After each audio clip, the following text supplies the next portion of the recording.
Okay? Great, great, great. Okay, first things first, before I jump in, could we get the outside doors? Yep. So none of this is possible. I'm not here right now talking to you. You're not here right now listening to me. If it wasn't for a very special person here in our department. This is Katie Sinclair, and she at the time was our music department chair. She's the one that hired me, the one that gave me the opportunity to talk about digital music and to teach the class. At the time, I was brand new to it. I knew very little, almost nothing about it, and she was just very patient with me. She gave me the room to just take my time and grow and develop things. And here I am, 7 years later, now speaking to the masses about encouragement. So it's been a great journey for me, and she just happens to be here today. Just a round of applause for Miss Katie Sinclair.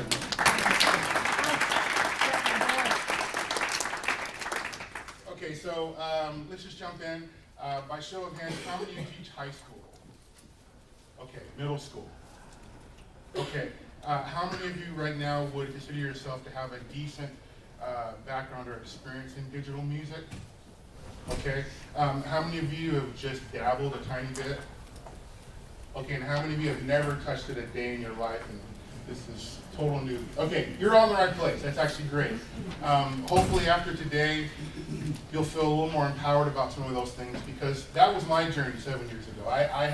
I'd done music notation software until I was blue in the face, finale guru, but as far as actually producing tracks, that was a whole new realm to me. So if I can do it, you can definitely do it, and I hope today, after I'm done, you feel empowered. There's a lot of stuff to cover. On the very last page of my packet, I gave some note-taking space. If you have some questions, jot them down.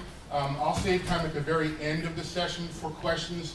And it may be that the question you have I actually covered through my presentation. So just want to let you know, it's going to feel kind of action-packed. Don't feel like today you've got to walk out of here a guru in digital music. I just want to plant the seed. All right, so to start off with, I'm going to introduce you to two students, Jake and Pardee. Jake is a Chicago native, 8th grade trumpet player in my middle school band.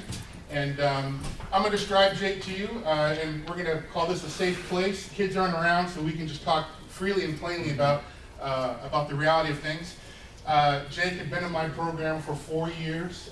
Not exactly the most interested in playing the trumpet, not exactly the most interested in being in band. A little bit of a social, liked conversations with his buddies was a little bit more important than practicing, but Jake was Jake. We use smart music in our band program, and so I had an example of one of his typical playing assignments. I actually talked to Jake before coming up here. He was a good sport. Told me that I could play this for you. So here's an example of Jake in 8th grade playing trumpet on a typical garden variety tonal playing assessment.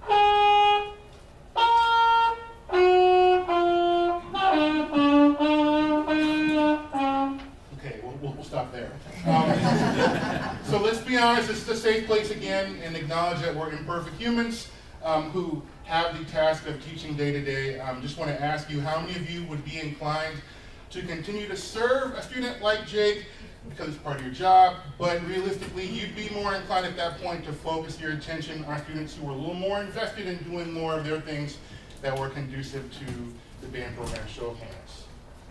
Okay, that's honest. That was certainly me after 4 years working with Jake and trying to get him to buy in. Certainly kept him in the mix, but clearly that was something that wasn't quite a priority with Jake, and we went our separate ways. Want to introduce you now to our next student, Pardee. Pardee is an Italian exchange student who came to us as a sophomore, and he joined my digital music production class. And so this is an example of Pardee, very invested, very interested in digital music, very go-getter, going the extra mile, really investing in learning how to write, learning how to work with scratch and all those kinds of things. Here's an example of an excerpt of one of Pardee music projects in my digital music class. It's 5 a.m. Feels so real. We're staring at a new dream. It's hard to tell, but we feel the same way. Tearing at the seam. We've come so far. We're finishing our last page, written in the stars. It's 5 a.m. It's 5 a.m. Our minds were drifting apart, but it's a new day.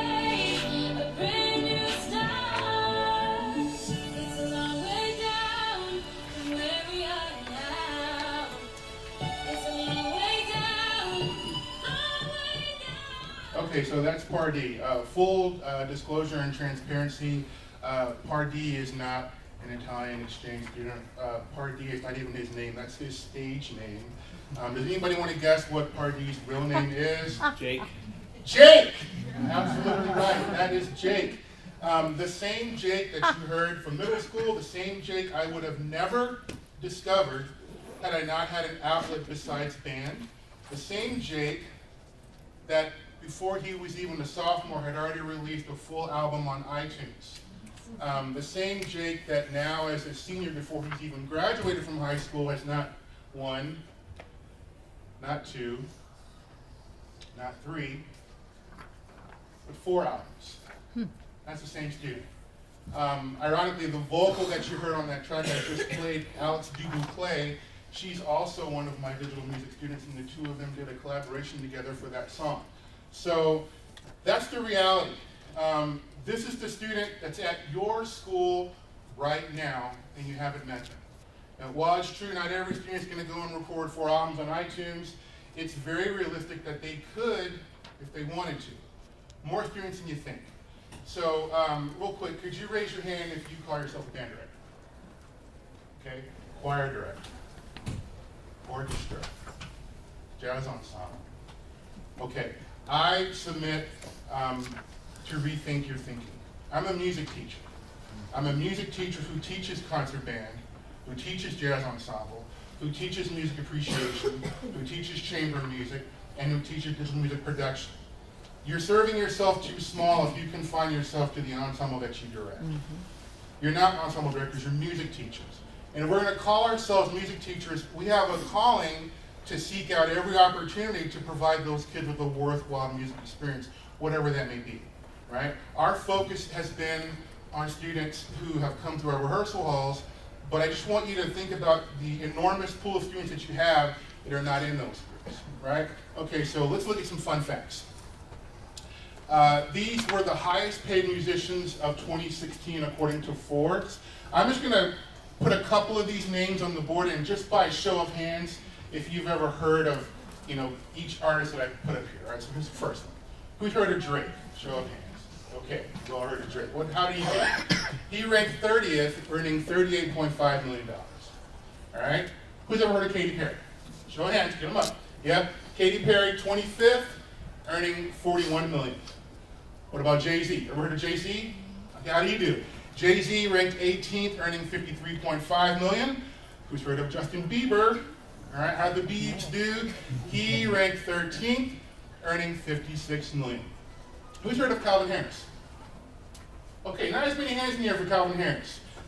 Who is Calvin Harris? Calvin Harris ranked 9th, and his salary for 2016 was $63 million. Who is Calvin Harris? Calvin Harris is a digital music musician. He makes music on a laptop. And he outranked at least 5 of the artists that the world knows clearly, right? Just doing what he does through a laptop and organizing sounds. So if you need proof that the reality is out there, it is. And Calvin Harris is just one example. There's deadmau5, there's Skrillex, there's all these people, right? So that's where we began. So for me, 7 years ago, just to show you my journey, here's a picture of my first music classroom.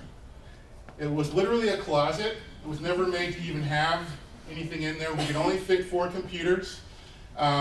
It's a little dim on this screenshot, but what that may as well have looked like to me was nasty. Okay, and it's a true story. I walked in that room, and I remember the interview very clearly, and Miss Sinclair said, so one of the classes you'll be teaching is digital music. You have experience, and I said, absolutely. And I said, I've got a lot of homework to do if I get this gig. And so here I am, right? So just like me, some of you may be feeling anxious about digital music, why you haven't ever considered it or why you've kind of been hesitant to check it out. I've got you covered this morning during this presentation. From time to time, we're going to check in with some puppies. All right, so just take in the puppies. Just let them just ease your mind. It's all good this morning, right? Remember, who's seen Lion King? Right? Remember Lion King? Okay, so the scene where Whoopi Goldberg's playing that coyote character, and she goes, Mufasa. Everybody goes, ooh, right? Okay, so ready? Technology. Yeah, right? Technology. Okay, don't be afraid of technology. Embrace it. Embrace it. It's going to be all good. We'll keep these puppies around in case we need them for the future. All right, so jumping in. What is a digital music program? I'm going to call it DMP for short for the rest of the session. Basically, it's a platform to just create music, to compose, songwriting. It can be whatever you want it to be. It can be as simple as you want it to be. It can be as complex as you want it to be.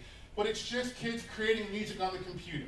Plain and simple, right? There's a lot of things you can do with it, a lot of directions you can go in, but it's fundamental core, just making music. So what I want you to take away from this session, 10 things. The rationale for having a DMP class. Removing the fear that newbies can implement with little experience. Deciding what kind of student makes a good candidate for a DMP class.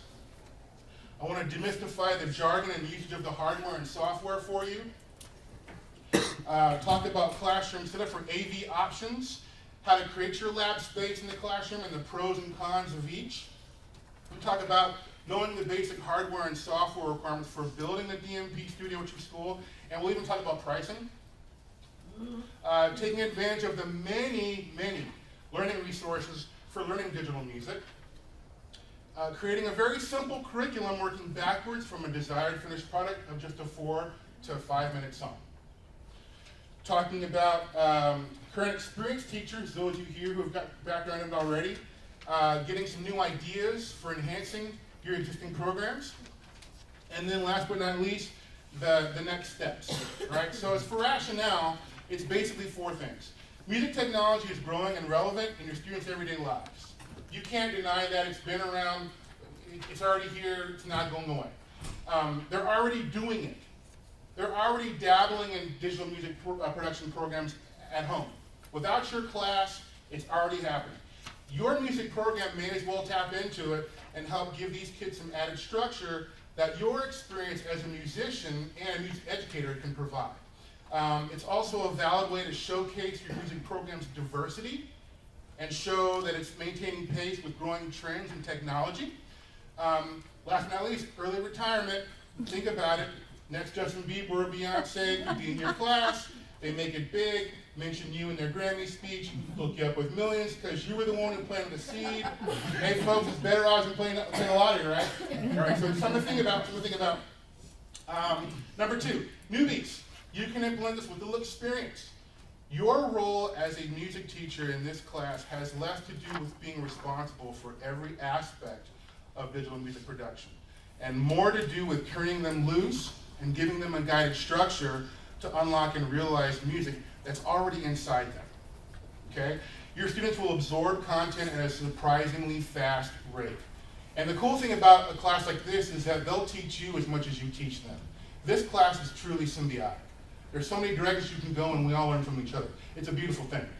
Having said that, learning digital music, just like anything else, it does take willingness, it does take some time, it does take some effort. It'd be an insult if anybody could just walk in and direct your contraband or your jazz ensemble or your choir worship programs with no experience, right? DMP is no different.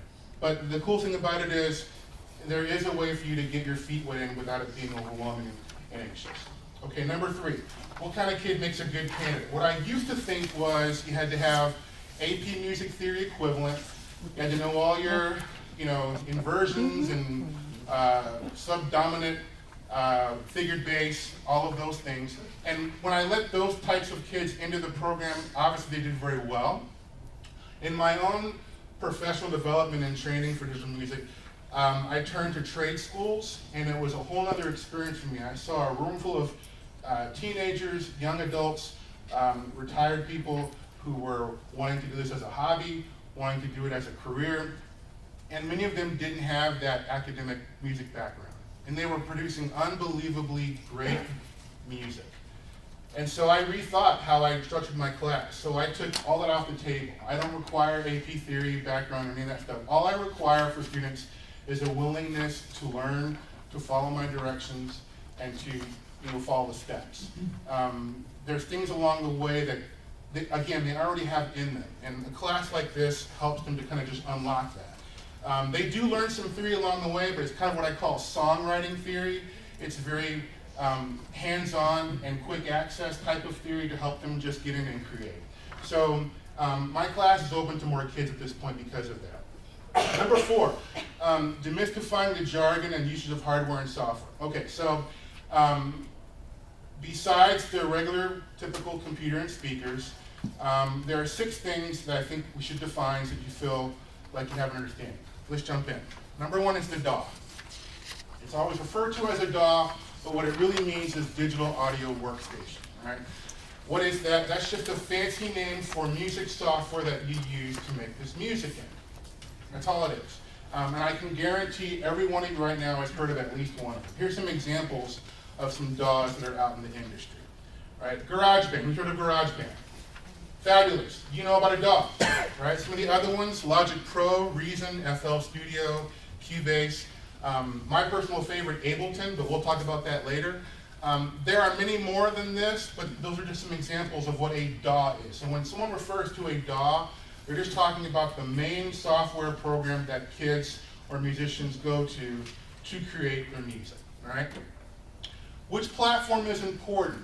In my journey, I went through several before I had agreed that Ableton was the one for me. We started off with Digital Performer, which is only Mac. So if I had kids with a PC at home, they couldn't work back and forth. There was FL Studio, which was only PC-based, so if kids had a Mac, they couldn't work with that as well. Some DAWs are only Apple or Windows. Some DAWs are cross-platform, right? So Cubase is a cross-platform one. Ableton is a cross-platform. Many of them are. So whether they have a Mac or a PC at home, and whether your school system is Mac or PC-based, I recommend choosing a cross-platform one so that you have more flexibility. Ableton's my favorite. Here are 4 flavors Ableton comes in, which is really cool. In order from basic features to the kitchen sink, we go through light, intro, standard, and suite. Other DAWs will have various levels of their program, different price points. They all do the exact same thing, and you can start small and gradually build up later. So just an example of one of the DAWs. Okay, the next term, MIDI, which stands for Musical Instrument Digital Interface. None of us ever say that. It's always MIDI. And what MIDI is, plain and simple, is data that gives the instrument instructions. It tells the instrument what to do. What kind of instructions? It's basically 4 things. When you go to a piano keyboard and you press a key, what you're really telling the computer is 4 things. You're telling it what note to play, when to play it when you pressed it down, how loud or how soft to play it, how hard did you hit the key, and when to stop playing, when you take your finger off the key. Right? You can also program MIDI with your mouse clicks to do these things, but you can also play them in live. That's all MIDI does. It's very simple. Don't get intimidated by it. It's not anything that we have to actively think about while we're actually creating music. We just know it's there. One thing that people get confused a lot of is MIDI is not sound. If you go to the store and you buy a MIDI controller keyboard and you plug it up, you can push the keys all day long and not hear anything. It's got to be attached to a DAW. The DAW is where those sounds come in. Right? So the analogy I like to use when I'm comparing MIDI is to music the way that speech, the text is to speech. Let's think about it. If I have a paragraph right now written down and I read it, the instrument sound is my voice. If I give that same paragraph to Katie or Xingwei or Jeff and they read it, it's the exact same data, the exact same information, the exact same instructions, a different instrument sound, right? So MIDI, when you're working with DAWs, it's just the notes and rhythms, but the actual sounds you're going to hear depends on what instrument sound you attach to it, right? So if you get that wrapped around your head, that MIDI by itself, you can't hear it at all. You need something else to get those words off the page and be heard to the world, all right? All right, what do we got? How we doing? Yes. Am I hanging in there? Come on, breathe. It's all good. I know right now for some of you, I'm putting it in front of a fire hose. That packet I gave you, just chew on it, absorb it, let it digest. I'm going to be available long after this clinic to get in touch with you if you got any questions, because I want you to feel encouraged about this thing that I think more of us need to be tapping into. All right? Let's keep going. All right, so the next device is a MIDI controller. This is the thing that we use to send those MIDI signals, right? It's our instrument that we use to put in the DAW. Here's what it looks like. Typical keyboard. You can see on this one, we've got piano keys, we've got some drum pads here, we've got some knobs and sliders that we can program for various effects. We don't have to use any of those extra bells and whistles.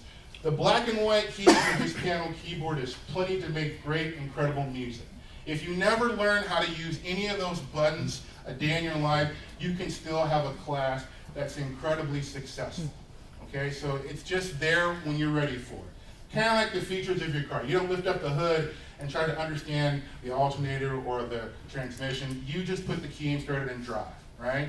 All right, so MIDI controller, the way that it works, MIDI controller, when you press a key, is sending information to your DAW, which is in your computer, and that makes a sound that is either heard through the speakers or through your headphones, right? It's not anything you have to think about. By you just touching the key, those three things are happening simultaneously. They come in all shapes, sizes. You can have a full 88 key MIDI controller if you're a concert pianist who wants to play with both hands. You can have 4-octave controllers, 2-octave controllers, some like this one here in the middle. Oops, back up, back up. That fit in your backpack. Little tiny ones, right? So all shape, size, and colors depending on what your interest or your taste are. The next term is audio, which is very simple. It's just sound you hear, right? We've always worked with audio. We work with audio in our DAW as well. This is what DAW looks like, audio looks like in the digital music world, waveforms, right? Just like you would see on any other type of a recording device that would show you sound waves on a computer. How do we get audio into our DAW, right? Audio could be me singing or rapping. Maybe I want to record an acoustic instrument like a violin or a trumpet, right? Something that doesn't use electronic sounds, but I still want to work with that inside my electronic computer program. Audio interface. This is our tool. Very simple box that just plugs into your computer. You can see on this example, well, you can't, it's kind of dim, but here is a microphone jack, and here is an instrument jack. So I can plug in microphones, I can plug in bass guitars, electric guitars, I can plug in acoustic guitars that have a 1/4-inch plug. I can plug in anything I want. And just like MIDI controllers, audio interfaces also come in all shapes, sizes, and colors, right? It's all about your personal preference. You can start very basic and small, and you can always build later. Or build never if you find that the basic small version suits your needs, right? So those are examples of what some of the audio interfaces look like. Okay, setting up your classroom, right? Deciding you want to have a class, how do you set this room up in a way that lets you do all these things? The first thing I want to talk about is the concept of open audio. Open audio to me is defined as sound that the entire classroom can all hear at the same time, like right now, right? I'm talking to the microphone, the speakers that are in the ceilings, everybody right now can hear everything. This is important for two reasons as a teacher. One, you may have examples you want to play and have the whole class hear. Two, you may have students that you're checking an assignment and you want everyone to kind of share with the room so we can all hear each other, right? So examples of how you can set the classroom where open audio can satisfy that. Two ways. One that I'm calling the single open audio source. That means in the classroom there's only one place that all this sound's coming from. Usually at the front of the room I've got maybe some speakers by my whiteboard.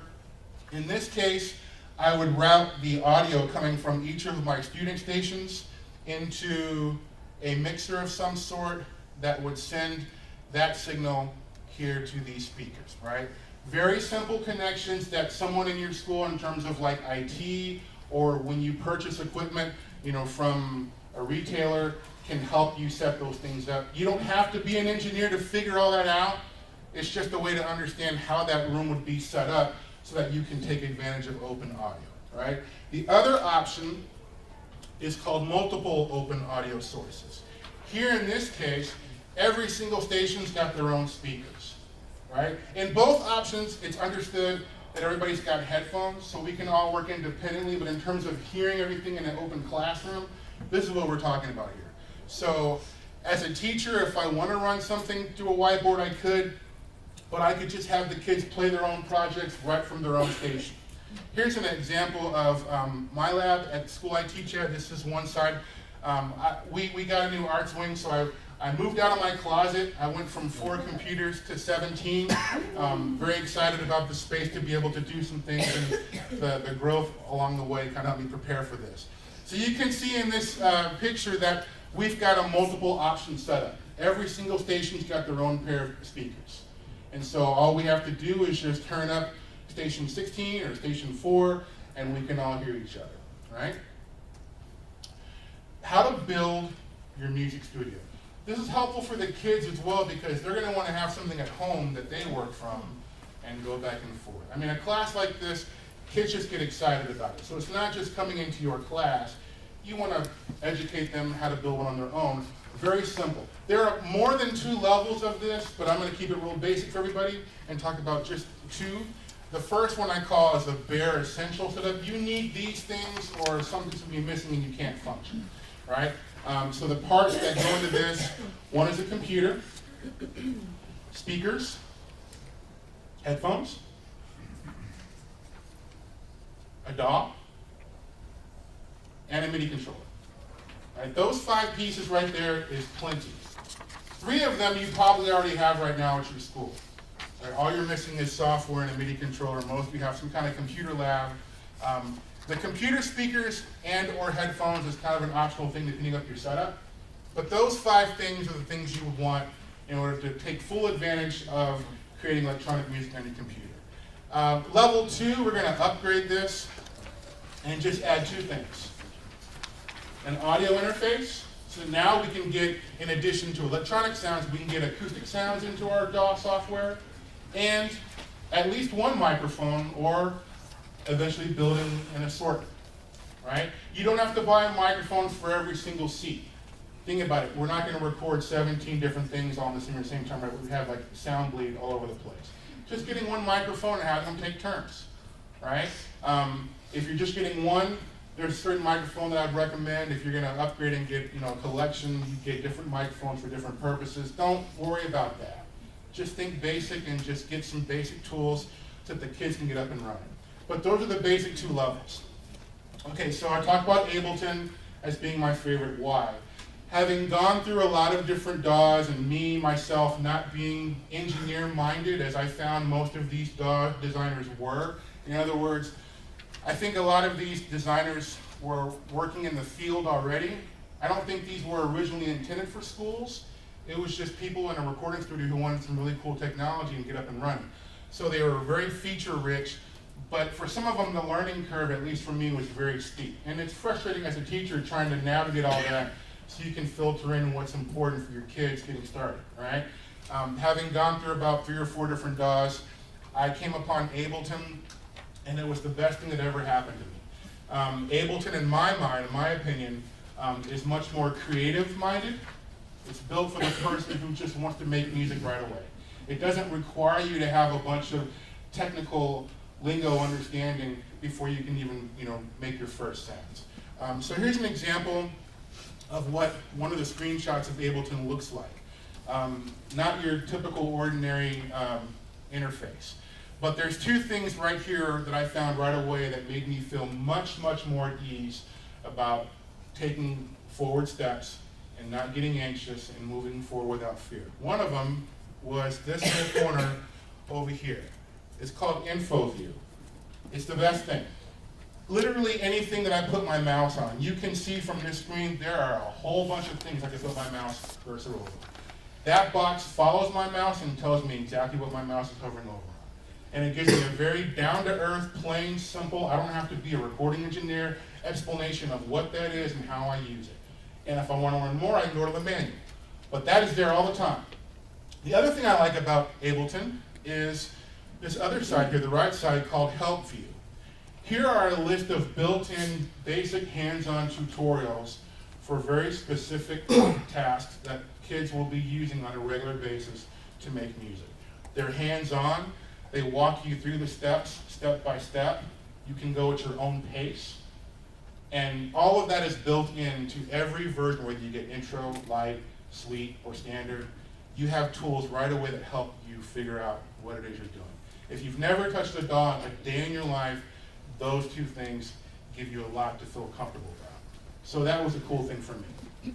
No. How you doing? I know you saw that screenshot and you were already kind of getting some jitters. Yeah. I'm going to bring them back.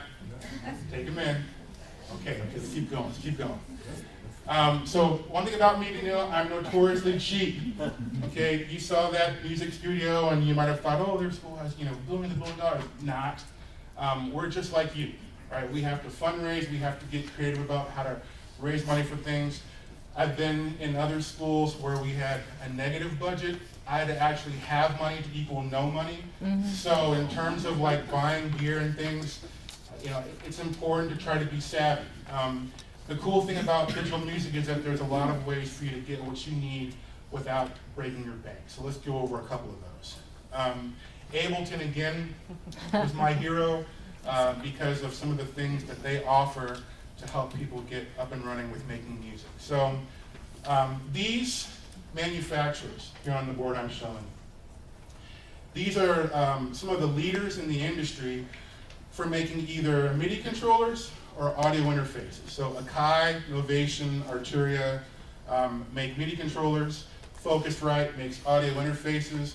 M-Audio actually makes both, right? And what they all have in common is that when you get a MIDI controller or an audio interface, which you would have to get anyway for a class like this, free copy of Ableton comes right along with it. So you're already saving hundreds of dollars on software just from getting gear you need anyway. I love the fact that a company like Ableton did that. Disclaimer, I'm not endorsed by Ableton. I wish I were for as much as I talk about them. I'm just excited about things and I want to share, right? So I didn't find any other DAW that was connected as much as Ableton was in this regard. So it's a great way to get off and running without spending a whole lot of money. There are other resources for learning digital music, and these apply to any DAW, not just Ableton. Anything you want to use, whatever program you feel like you're drawn to, these resources here are a great help. So we've got some free websites, YouTube. There are tons and tons and tons of digital music people out there just showing you what they do. Typing in the type of DAW you have and the thing you want to learn, and you're going to get dozens of hits. Right? It's kind of an ocean because some of them are a little clearer explained than others, but the point is that they're out there. Another resource are digital music forums, right? Just threads of users that are newbies and professionals who all are just willing to share their information, right? Those are great places to go to just ask questions. In this world, the thing I love is there's no such thing as a stupid question. They know that you're getting started. They're excited to welcome you to that community, and they want to help you feel empowered to do what you want to do so that you keep coming back, right? So those are two freebies. We've got also some subscription-based websites, places where you pay either a monthly fee or an annual fee. So Mac Pro Video and AskVideo.com, they're actually the same company. I'm not sure why it's two different names, but the exact same thing. It's not like if you use Mac Pro Video, you have to have a Mac. You can use a PC with MacProVideo.com. You can use a Mac with AskVideo. It's the same website. Lynda.com is also one. The thing that those three have in common, I think is great, is that it's not just music. Like graphic design, word processors, spreadsheets, Photoshop, Adobe, Acrobat, Premiere. That can appeal to your administration in terms of buying a site-based license that everybody can use. And then you have access to a whole gamut of specific digital music production things in addition to everything else. Groove3.com is also a website, but it's only digital music, just so you know. Right? I've used all of those. I think that there's the things valuable for each. Sometimes I kind of pick and choose. One of the things I like about lynda.com, I think of all the explanations, that one was a little more down to earth. And the cool thing about it is the topics, as the presenter is speaking, there's a written transcript of everything they're talking about. So you can actually read everything and go back and go over it again. I think you can even print the transcripts out. So those are resources as well. Some additional ones as far as developing a curriculum. Right, so autocourse.com is a great website. Again, we're talking about songwriter-based music theory. I'm not trying to get into Bach and Beethoven, analytic, four-part writing. I just want some chord progressions that sound cool, so I can plug in a bass line, or write some cool chords, or write a melody. All right, so this is a great, it's an app on your phone. It's also a free website, and it's a library of all kinds of chord progressions in every key and every mood. You just pull one up, 4 chords pop up. You can click the play button. There's a little piano sound or a guitar sound that plays through them. Do I like it? Okay, great. What's in that chord? You click on the chord, and it tells you. And you click on C, the mouse shows you C, E, G. So you know what keys to press on your piano to get that sound. It gives you the very basic nuts and bolts of just how to plug in the notes to get the harmony that you want. This other text here from Stephen Muglin, from his chordmaps.com website. I'm a huge fan of this. It's called Music Theory for Songwriters. On his website, it's free. You can go through his entire text, chapter by chapter. There are clickable links. If you want a PDF version of it, it's very inexpensive. You can get one of those and download it. The cool thing is he gives you copyright permission to make copies for your students, free of charge. Huge, huge, huge information in there, broken down in a very simple, basic way. Doesn't require any prior knowledge of music theory, the way he takes you through things. Ivy Think Lab is an example of a trade school, right? Your city might have something where, if you just Google recording school or digital music production classes, things like that. Ivy Think Lab is one in Chicago. Irony, that's kind of where I started. Those were the classes I enrolled in to kind of get an idea of what was going on. Now I'm a guest lecturer at that school. Right? I visit that school now and I teach other people, and I'm helping the owners of that company redesign their curriculum. I have teacher smarts, they have music production smarts. We're combining our forces and really having a lot of fun doing it. So lots of resources, lots of people who are willing to share their information with you to help you grow and spread it. Companies out there who are supporting music in schools. This is huge for us. It's growing, and you need to tap into it. One is Ableton. Here we go again. They offer 40% off Educator and students if you are getting a copy of a program. If you buy a site license, you can add an additional 20% to that. So they make it very reasonable up front. This is if you're not going the route where you bought a controller and a free copy came with it. You wanted to upgrade to something higher. That's a way you can do that. They also offer free workshops throughout the city at various universities and schools. They'll send out people who will do demos, master classes. It's a great way for you to bring questions of things that you're dealing with in the field. You can bring your laptop with a song you're working on. You can have your students go and attend. It just fosters another great community of people who are into making digital music. And then their education initiative program, from time to time, they really sponsor schools by supporting all kinds of things. There's a device called a push controller. It's a really fancy instrument that is proprietary to Ableton. They just upgraded to a new version of it, and the older versions were still equally valid. So they had a program where you could apply and get those for free. One of them cost about, I think it's like $600, and I outfitted a lab with 17 of them and didn't pay a penny. All right, so you can do the math and see that, again, that company is doing a lot to really support younger kids learning about digital music. Guitar Center is another one I'm really huge fan about. They've got their GC Pro program, education and student discounts on literally anything in the store, not just digital music stuff. That's been huge for me as a teacher on a very tight budget. I can go on their website and see the price and know I'll never pay that much. Discounts as much as 20% or more on different things, right? So, and they also give consultant support, those guys know this gear, they use it in the field, they've made themselves incredibly accessible. You know, again, the open source thing where you had to run a mixer and plug in, those guys will be on the phone or they'll come to my school and help me figure it out. Free of charge. I'm not buying into that program, it's free. And so again, I think a company who's willing to tap into schools, that's huge for us. Another one was Ask Pro Video and Mac Pro Video. They give education seats for your school, $10 a month with no commitment to sign up for a year. You can go month to month, cancel at any time. The website's also cool because they provide online quizzes and exams. You can track your students' views. You can give them an assignment of a group of tutorials, and you can check in to see if they're watching them. Right? So those three for me were really great in terms of tapping into education and helping us move forward. Okay, so a very quick, broad glimpse of my curriculum. I've given you a little more detail on the handout, but what we do, first of all, is we have to shift our thinking.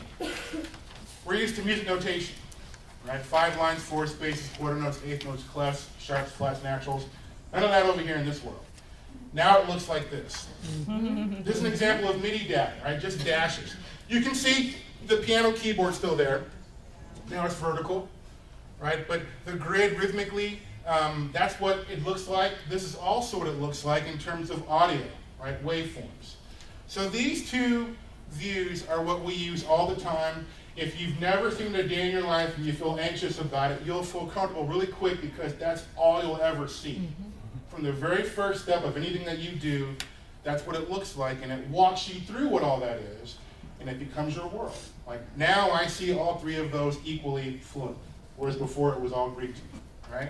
So once we know that, first things first, you've got to have a firm homework policy for your students. This is a very creative-minded class, very subjective.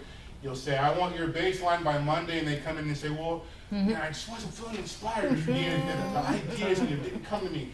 You're going to have to figure out how to get that muse working on a regular basis, or your creativity is going to snowball and you're going to get overwhelmed, right? You'll find that when you give firm deadlines, even if it's not their best work, it's something that they can stand behind, because they can always go back and tweak it. But if they haven't done anything at all, then it just gets overwhelmed, right? We want to keep them encouraged. We want to keep you encouraged. The other thing is decide whether or not you want your kids to work only from school, or do you want them to have a copy of the DAW themselves if they work from home and go back and forth. In my school, I do require my kids to have a copy of the DAW at home, and I show them all the different ways we can make that very affordable. It's proven to be very advantageous. Unless you've got a lot of room in your day where they can come in before school, after school, lunchtime, off periods to work in your lab, then this is something that I think you would consider. Lastly, do not mix DAWs ever. I don't want Ableton in my lab at school and FL Studio at home, or GarageBand at school and Cubase at home. While it's true MIDI data and audio can go back and forth, the interfaces for these computers, it's far more work than it's worth your time. Right? So decide what program you like and make that consistent. There's times where I have kids who have already got a DAW they're working with, and they time, like they'll join my Ableton class and they've got Logic at home. I say, just put Logic aside for a second, because for this class and our curriculum, what we're doing, it's based on what that interface affords you, and you're going to need to be living in that world. It's too much effort to try and translate. Okay, so I take them through the very first 4 tutorials that are embedded in Ableton. Remember that right-hand column I showed you? These first 4 tutorials, we walk them through. And for each one, I have a quiz after they're done completing it. I take maybe about a week for each. I don't want to rush it. I want to give them time to kind of get hands-on with that. Finding their way around Ableton, where's the play button, where's the browser for sounds, all that kind of stuff. Next, working with drums, how to create beats, software instruments for bass lines or harmony or melody, all those kinds of things. And then lastly, recording audio through our audio interface. Right? After I do those 4, then we're in pretty good shape to just kind of turn them loose for a little bit. The typical workspace used by all DAWs looks like this left to right, horizontal.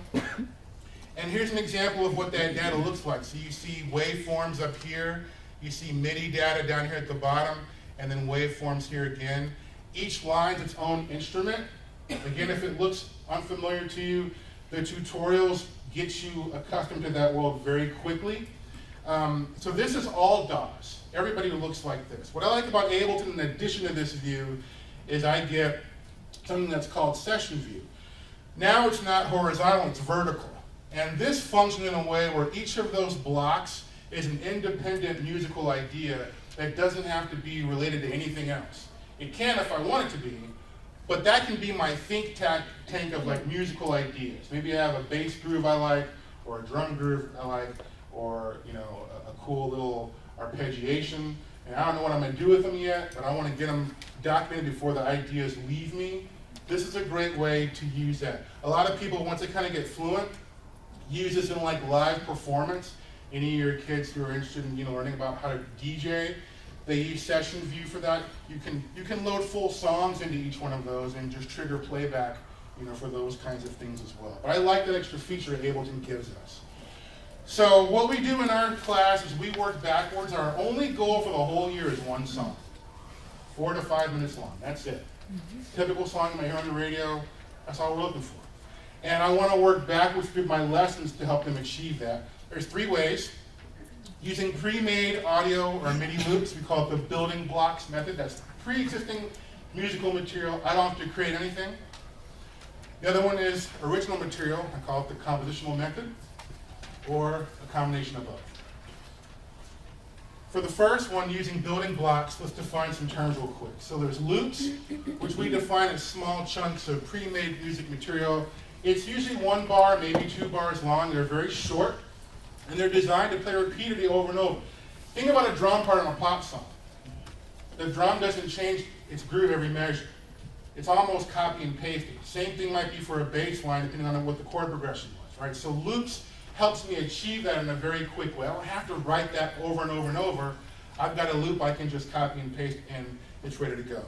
The other one is construction kits. I'm a huge fan of construction kits for teaching kids. These are collections of loops that are designed to play together, right? It might be like a full band grooving in the key of C minor. Well, okay, here's the drum group, the drum loop for that, the bass loop for that, the harmony part. If you play them all together, it sounds like a band. You can also single out individual instruments and have them just play a solo or layer. So construction kits are cool because they help you just collect ideas to see how those parts work together with each other. Here's an example of a construction kit in session view. Everything is in the same row, so it's designed to play together. Here's a drum part, here's a little percussion thing, here's more percussion, here's a bass line, here's a harmony part, here's an arpeggiation, here's a melody. And they're all independent. In this case, they're all waveforms. I can double click on that and see what's inside it, and I can tweak that if I want to. And here's what that looks like in MIDI version, right? Same thing, each block got its own individual information. I can look down here and I can see what any individual clip looks like. I can trigger them all at once, I can trigger them one at a time, I can layer them however I want to customize that. I can drag those clips over into arrangement view and I can make a song. And so here's an example of what those loops look like when you drag them out. You can see as you read from left to right what the texture of that song might sound like. Starts off very simple with a bass line, then we're adding some drums, and we're adding some more drums, and we're adding a little bit of a melody, and then there's a big build, and all of a sudden, nothing but like just a lead part. You can drag and rearrange those however you want and experiment with lots of creative ideas, right? All you're doing is working with material that's already made, you're just rearranging and clicking play, seeing how you like it. I like loops because it's a great way for kids who know nothing about those elements to learn how they're made.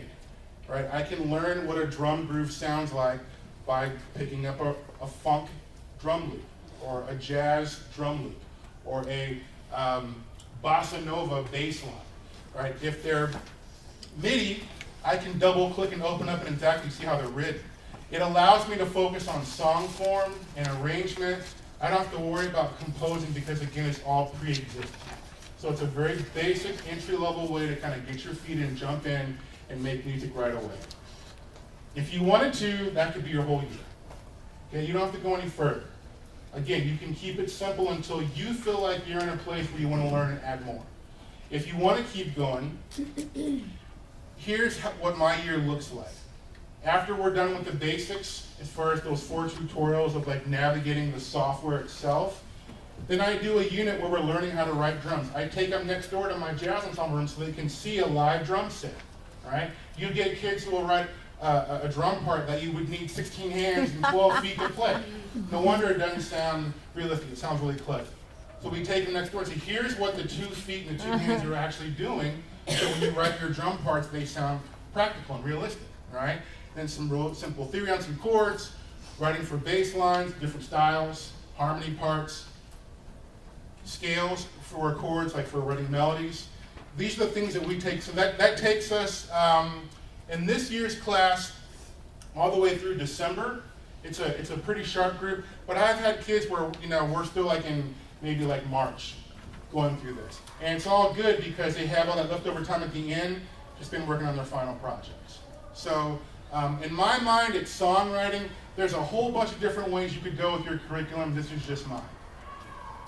Okay, so if you're taking it further, those of you who have existing programs, you're looking for some cool ideas to enhance. Creating exposure and educating your school community through public performance. I wanted to know, and I had a class full of 16 kids that were all doing cool stuff, what would the equivalent of a concert look like, right? I mean, I could say, okay, here's my song, I'll upload it to a website, but maybe that doesn't get the traction I want for all the great work my kids are doing. So 3 years ago, I created DigiMuse.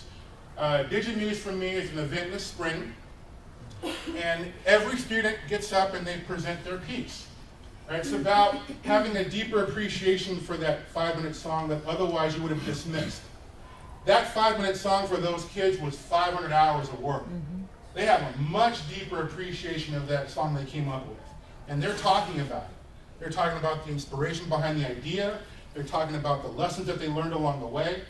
That by itself would have been cool, but I thought, mom and dad in the audience hearing a 5-minute song, it's like, okay, it's cute. Billy wrote a 5-minute song. That's nice. Right? I want them to have a deeper appreciation. So not just hearing it, I want them to see it.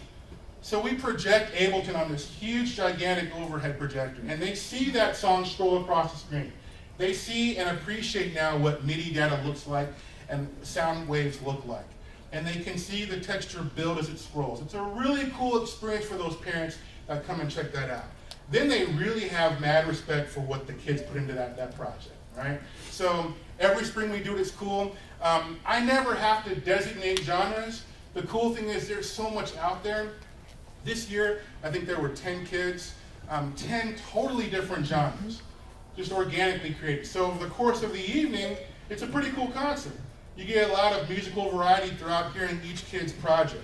All right, so in addition to that, I thought it would be cool if I documented each year's progress, right? So that was the event, and so I created an audio CD that was like an album. Right, so in this case, it's 10 students with the 10 tracks, and the DVD, I film that presentation where they get up and they talk about their track, and it's a nice little keepsake, right? I give that to my principal. And I'm showing them the things beyond band, orchestra, choir that our department's involved in, and the enormous amount of creativity that's coming from those kids, again, that I would never know about if I didn't have some kind of outlet like this, right? So those are some ideas. Here are some others. Like Jake and Alex Ubuclé together, they had a shared collaboration into the song. Cloud-based over other schools. I've got a school up in the north suburbs that's got a program, and we're talking about doing some cloud-based collaboration with my kids and his kids, which would be really cool. Advanced level mixing and mastering, they want to go further. There's a whole ocean that you could go in with this if you really catch the bug. It'll take you a lifetime to learn. So there's always more to feed them. Interdepartment collaborations. We have in our art department a filmmaking school, and we have, their kids are doing the filming part, my kids are doing the music for the film. Right? Ableton is a cool thing because you can actually put video files in the software as well. But it's a cool interdepartment collaboration. I'm also doing performance ensembles. I thought one person and a laptop is very singular. We're using electronic sounds.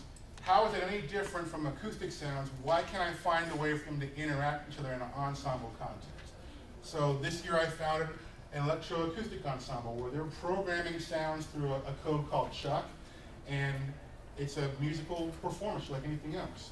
But because all the sounds are electronic, it opens up a whole other realm of creativity. So the next steps after you've kind of got your feet wet and you feel like things are up and running, I think this is very important to keep in mind on a continual basis. Number one is network.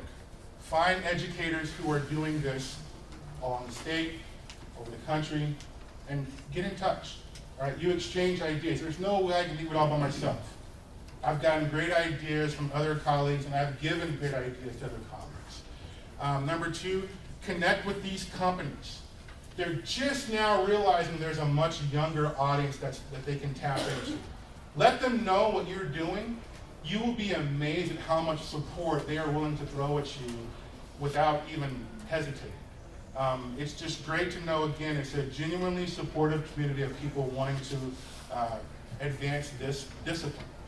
And then lastly, advocate at state and city and national conventions like this one. Let's get more sessions like this so that we can get more people feeling okay about doing this and hold their hand and walk them through it until they feel good about it. All right, so that's been my journey for the last 7 years, and I'm really excited to be able to share that with you. Anybody have any questions? Yes, sir. So a lot of schools are going one-to-one. Yeah. And we've eliminated our lab. We don't even have a computer lab anymore. Okay. And I can barely get IT to support the computer we have in the music department. Just for like printing or like some other things, smart music. Sure. Application classes, smart music and stuff. So what's the web-based version of this look like? Or where's that at? Do we go back and advocate for the resurrection of a lab and this equipment after the district is already? That's a good question, and our school is considering going to one-to-one as well. There are tablet ways that you can control the software, but not within, like you can't get Ableton for iPad. Chromebooks, those kinds of things, it's not really designed for that. I think it would be better if, well, it depends on the one-to-one scenario at your school. If they were giving everybody a school-issued laptop, then that's ideal.